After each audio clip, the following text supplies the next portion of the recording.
terrorism in the advent of fake news and disinformation in my country. We need to work it out. We need to prove that we are the voice of the people. We are the media. We are the facilitators. Aniya na ang mga balita nga nahagpat sa Newsline Philippines Information Center. Ako si Paul Palacio. Tutok na!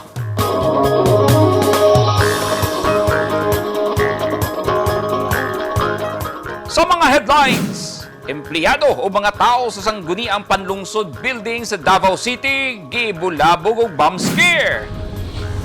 Century-old nga eskwelahan sa Lanao del Norte, gihapla sa sunog.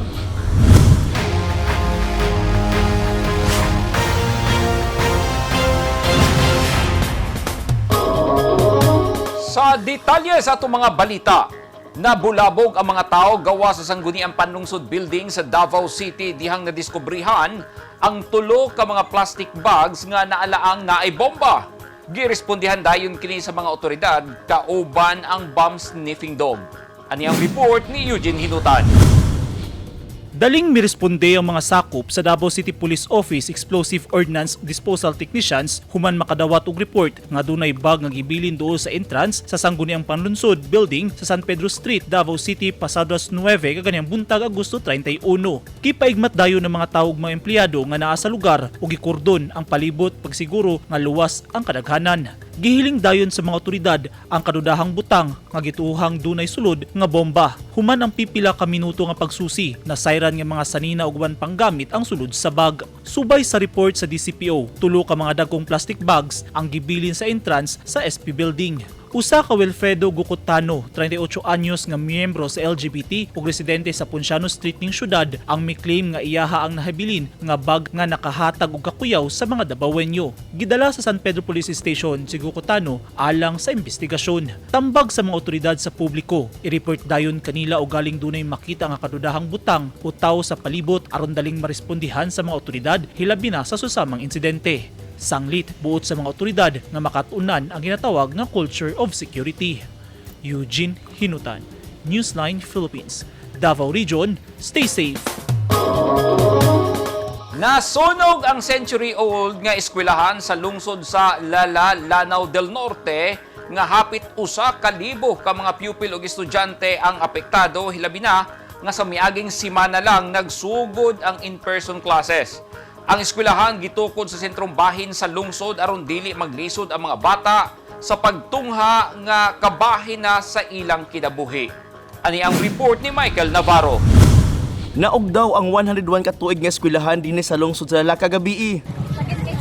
Naguol ang mga estudyante tungod kay 101 years old na ang eskwelahan o gikonsidera na nilang kabahin ang Lala Proper Integrated School kun ILPIS nga kabahin sa ilang kinabuhi. Ang ILPIS gituyo nga ibutang sa sentro sa Lala kay duol ra kini sa mga residente, ilabi na ang mga nasa mga coastal barangay kay ang eskwelahan layo kaayo sa mga bata. Nasakitan ang estudyanteng si Sakitan yung kahuotid akong lugahan sa mga estudyante kay bago pagbagi-allow na face-to-face dayon. Pagkahitabo, nasakitan gid mi kay di pa ni kanamutan sa mga teachers, sa mga principal, gihaguan na mo pero kalit-kalit lang gid siya nga pagkahitabo sir nga nasunog na sakitan gid mi og kayo. ang eskwelahan himutang sa Barangay Lala Proper, Lanao del Norte nga adunay 450 ka estudyante sa elementarya og 450 ka high school student. Daghan ang nasakitan sa pagkasunog sa eskwelahan. Daghang gamit sa eskwelahan ang mga nangasunog og mga importante og personal nga mga gamit sa mga maestra, apil ang mga module. Sigun sa pang istorya sa akong mga teachers sa ilahang individual nga mga gamit nga naa sa ilahang mga classroom like laptops, TV, mga modules, books, ug katong ilang mga tables nga personal nila nga bag upa na inihilak taon kay kids email ko to yung lamisa na yun di pagamit niya sa bata nasunog na hinoon among sound system na gamiton para kadahuman sa flag racing kay Maggalaw Pilipinas ibili na po na mo dito na appeal mga printers nga bag upa mga pito ka buok mga chairs nga nindot pag mga chairs din ha. Nagmeeting na kagay ng buntag ang mga opisyal sa eskwelahan ug mga taga-lokal nga panggamahanan sa Lala. Matod ni Vice Mayor Cesar Puliap Jr. Kami isip LGU officials, Vice Mayor, kami po na nagsaad diri na mahatag og tent dahil nag food packs na among ipadala karon diri para maayo na lang makahatag comfort sa tuwang mga magtutudlo. Ma-discuss na to kung pwede na to matabang sa barangay, even ang ato mga provincial officials ni Mama Mina, ni Gob Angging, panantanan og si Kong Khalid basig makatabangan na mo ni at least magaan-gaan na ang problema diri sa tuwang Lala Proper Integrated School. Akong gikahinabi si Senior Fire Officer 4 Ronel Panyo, matod sa opisyal, sige pa og imbisiga unsay hinungdan sa sunog. Ato pang mangita pa ta mga reliable nga mga tao nga pagkahatag testimony ug unsay hinungdan sa sunog, aha gasugod ug unsay dan. So far wala pa ta kakuha mga witnesses, dapat ay mga tao nga personal nga ato apang padadaan og invitation para mo-shed light sa maong hinungdan sa sunog. Hangtod karong mga orasa, nagsigi pa og hisgot ang mga opisyal sa eskwelahan ug mga kadagkuan sa Lala unsay ang ayang himuon kabahin sa problema. Michael Navarro, Newsline Philippines, Province of Lanao del Norte. Stay safe. Hapit maugdaw sa sunog ang usa ka convenience store sa lungsod sa Sultan Kudarat, Maguindanao nga gikabalakan sa mga tao kay tapad lang niini ang usa ka gasoline station. Ginasubay pa sa Bureau of Fire Protection ang sinugdanan sa kalayo. Anyang report ni Marvin Revilla. Gilamoy sa dakong kalayo ang usa ka convenience store nga tapad lang sa usa ka gasoline station sa alas 7 sa gabi dito sa Barangay Limbo sa lungsod sa Sultan Kudarat, Maguindanao. Matod ni Fire Senior Inspector Ronald Ampang, nakadawat sila og tawag kalabot sa maong hitabo hinungdan nga ila kining giadto. Nasayran nga maong convenience store ginapanag-iya ni Kagi Ali Alyudin, usa ka negosyante. Tungod sa ilang paspas nga aksyon, napalong nila ang kalayo sulod sa 8 ka minutos. Diin 60 to 70% sa tindahan ang naugdaw sa sunog. Matod ni Ampang, nga gibana-bana ang mukabat sa 80,000 to 100,000 pesos ang danyos nini. Sa karon, gipay mangnuan ng mga residente nga ikanunay nga palungon ang mga nakasaksak sa kuryente kung wala ginagamit aron malikay sa overheating tanang mga wiring sa mga appliances. Gipay numduman sa opisyal nga ang tanan nga mag-amping tungod kay ang sunog sagad mahitabo kung dunay mga butang nga ipasagdan og mga electrical wire nga nagbitay. Marvin Revilla, Newsline Philippines, Province of North Cotabato. Stay safe. Nagmando na ang Police Director sa PRO Bangsamoro Autonomous Region sa tanang pulis nga pangitaon gyud ang responsable sa pag-ambush sa mga personahe sa Ampatuan PNP kagahapon. Duha ang namatay, apil na ang hepe ug 3 ang nasamdan. Ani ang report ni Marvin Revilla. Gitutukan karon sa Police Regional Office Bar ang investigasyon sa natabong ambush sa usa ka police car sa Ampatuan Municipal Police Station nga may resulta sa kamatayon sa Chief of Police sa Ampatuan Municipal Police Station o uban pang kaubanan sa kapulisan niini. Kagahapon sa buntag Martes, Agosto 30 sa Barangay Kapinpilan, Ampatuan, Maguindanao. Gipaniguro ni PROBAR Regional Director Police Brigadier General John Gano Goygoyon nga manubag ang mga responsable sa maong insidente. Matod ni General Goygoyon, magapatigay na sila og manhunt operation batok sa mga wanted persons nga adunay standing warrant of arrest. Nagato si General Goygoyon nga adunay nagtimbre o adunay mihatag impormasyon sa ilang ipahigayon nga operasyon. Maong giambush o giatangan sila sa mga armadong tao ang mga PNP personnel. Ito nga, while we are doing the one-time, big-time to make sure that all warrants of arrest will be served, mukhang may nag-leak siguro ng information but we are still getting it and unfortunately nga sa mga pina-implement natin to ensure the peace in the community, na ambush ang ating mga kasamahan and our personnel are right there and we will be making sure that investigation as to how and what happened will be done. Atol sa pagpang-ambush, namatay si Chief of Police sa Ampatuan Municipal Police Station, si Police Lieutenant Trinaldo Samson og si Police Captain sa Lipudin Talipasan Indab. Samtang naangol ang tulo ka mga PNP personnel. Hugot nga ikundina ni PROBAR ang nahitabong pagpang-ambush. Misaad si General Goygoyon sa mga pamilya sa biktima nga hatagan og hustisya og tabang ang pamilya kalabot sa maong insidente. And also to help the families of those who were killed in this incident, and we would like to assure the public that we will not let this pass. We will do everything to keep the peace in PROBAR, there are incidents such as this, but then as law enforcers, we are ready to give, sabi nga sa ating kanta, na ihahandog ang nag-iisang buhay, although we do not want that to happen, but then this is really what the service is asking for when you need to protect and serve the communities. Samtang nagpadayon ang gihimong makuting investigasyon ug hot pursuit operation sa Maguindanao Provincial Police Office batok sa mga suspitsado. Nanawagan ngadto sa publiko ang PNP nga i-report ang bisan unsang impormasyon kalabot sa pag-ila sa mga nagbuhat niini. Marvin Revilla, Newsline Philippines, Province of North Cotabato. Stay safe!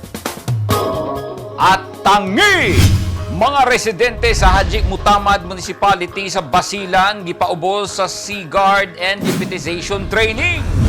Og lalaking nagmotor kuyog ang asawa, gipusil patay sa Coronadal City.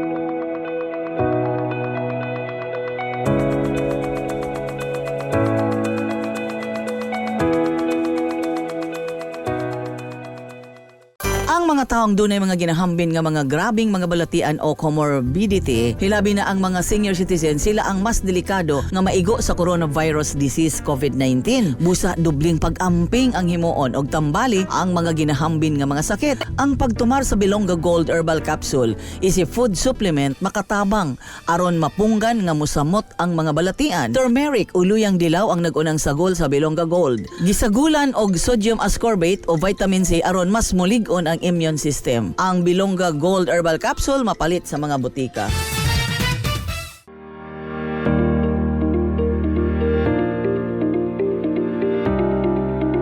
Enroll now at Lyceum Philippines University Davao Campus.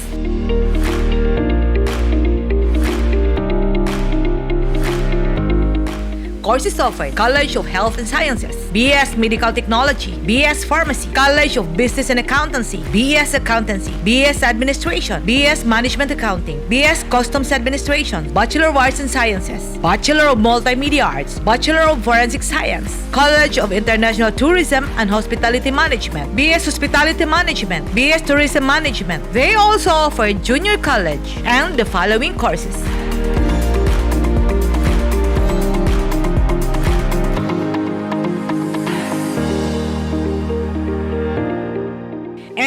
Now, LPU Davao offers Air Academy Drone Flight Training Program. Choose to take the lead. Choose LPU Davao. Enroll now.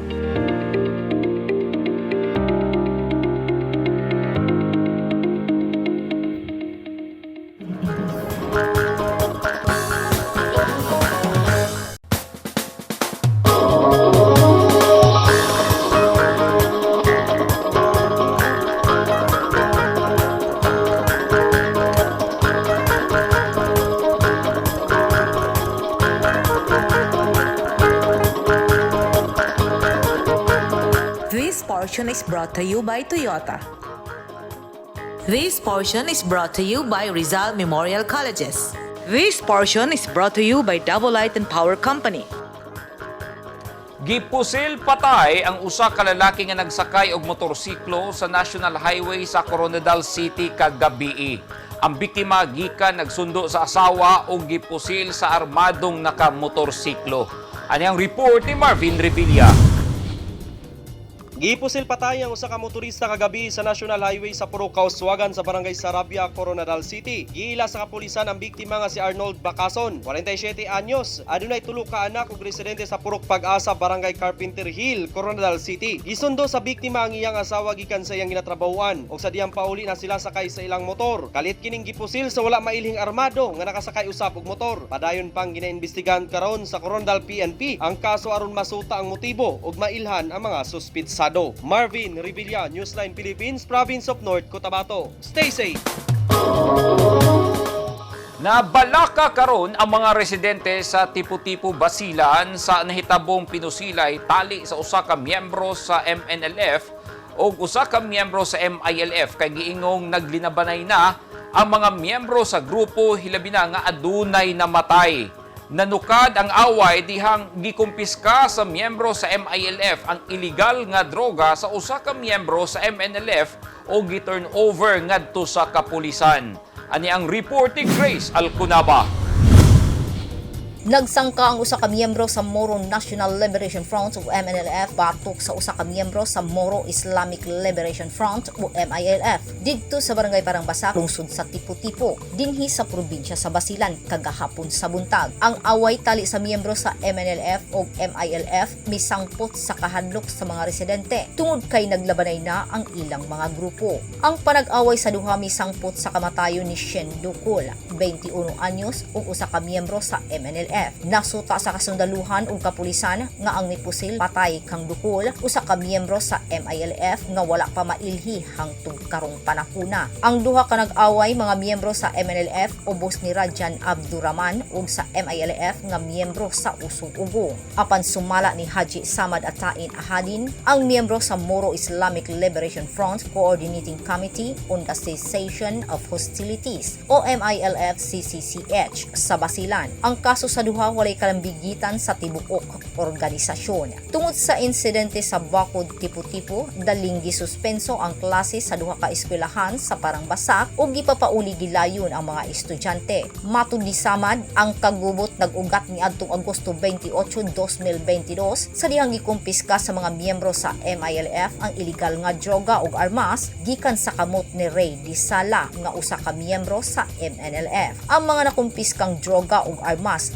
gitunol gilayon sa miyembro sa MILF sa Tipo-Tipo Municipal Police Station.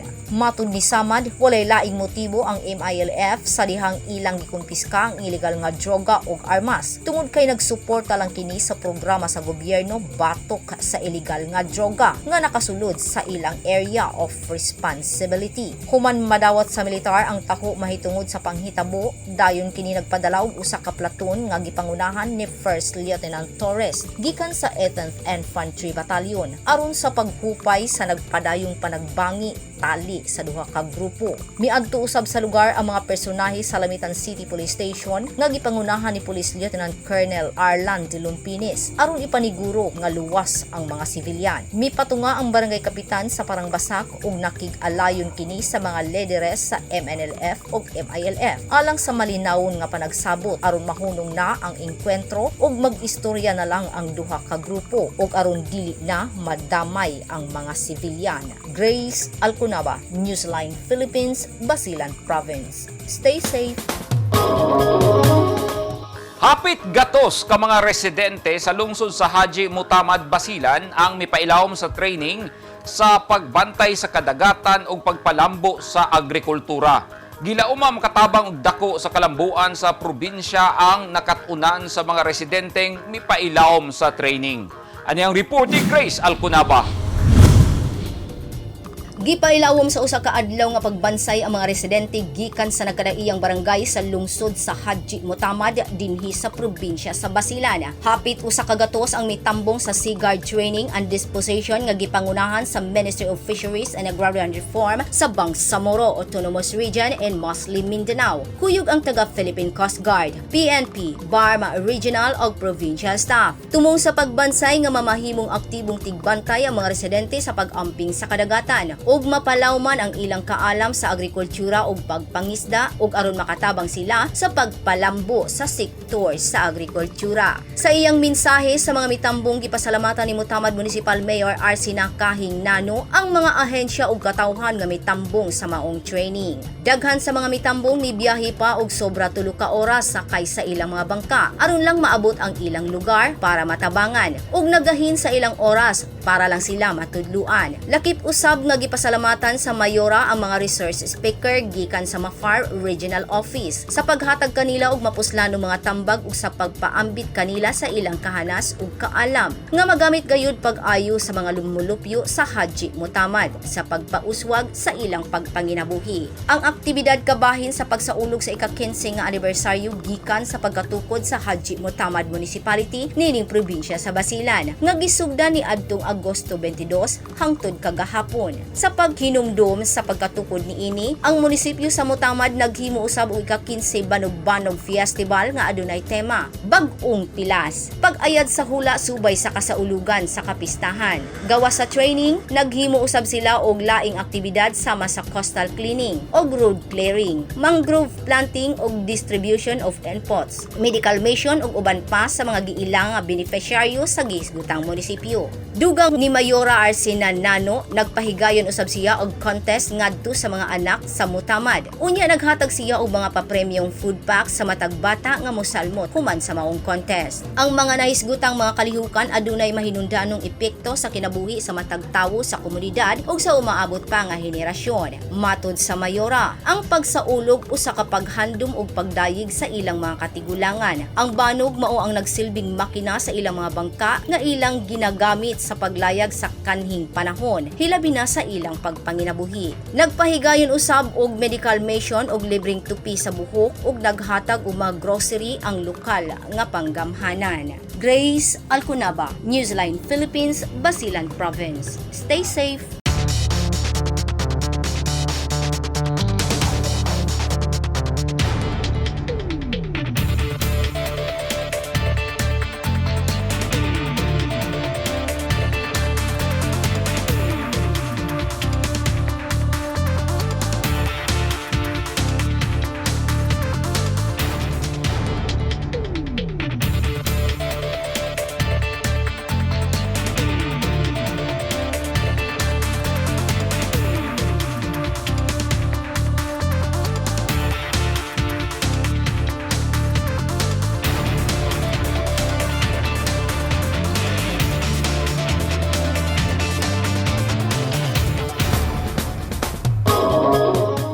Kadto naghingpit sa mga balita nga nahagpat sa Newsline Philippines Information Center. Alang sa dugang mga balita, bisitaha ang website nga www.newsline.ph. Sa Facebook page, Instagram, newsline.ph. Ug sa Twitter, newsline.ph. Kung aduna mo'y mga balita o impormasyon sa inyong tagsa-tagsa ka mga lugar sama sa sunog ug baha, mamahimo ka na ninyong i-share pinagi sa Newsline Messenger. Masundan o sabi ninyo pinagi sa pag-subscribe sa YouTube channel sa Newsline Philippines. Ako si Paul Palacio. Daghang salamat and stay safe!